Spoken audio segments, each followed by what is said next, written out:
davantage. Dans un petit village vivaient 7 sœurs, la plus jeune étant née dans un souffle brisé. Dès son premier cri, elle perdit sa mère, dont le cœur s'arrêta en la tenant contre sa poitrine. Son père, fou de douleur, erra quelques jours comme une âme perdue, avant de rejoindre son épouse dans le monde des ancêtres. Ainsi, cet enfant grandit sans parents, mais surtout sans tendresse. Autour d'elle, le village murmurait.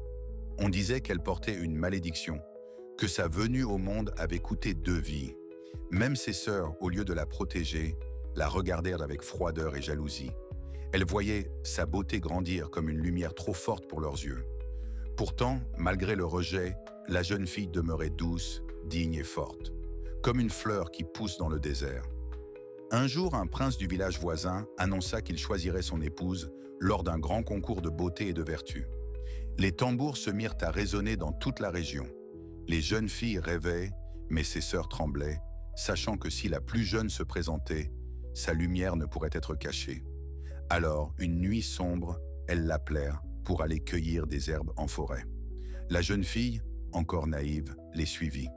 Mais au plus profond des arbres, elles la poussèrent dans une cage de bois et l'y enfermèrent avant de disparaître dans l'ombre. Seule, dans le froid de la nuit, elle pleura et appela sa mère, son père, Dieu et les ancêtres. Le vent seul lui répondit.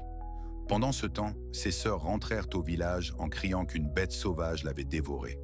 Le village entier sombra dans le deuil, convaincu que la malédiction avait frappé encore. Mais cette même nuit, le prince traversait la forêt en jouant de sa flûte. Sa musique était comme une prière portée par le vent.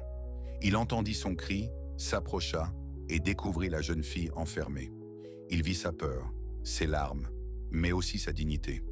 Sans la libérer immédiatement, il repartit avec la vérité gravée dans son cœur.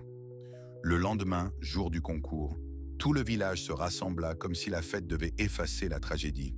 Les tambours résonnaient, les jeunes filles défilaient, et ses sœurs souriaient au prince comme si rien ne s'était passé. Alors le prince leva la main.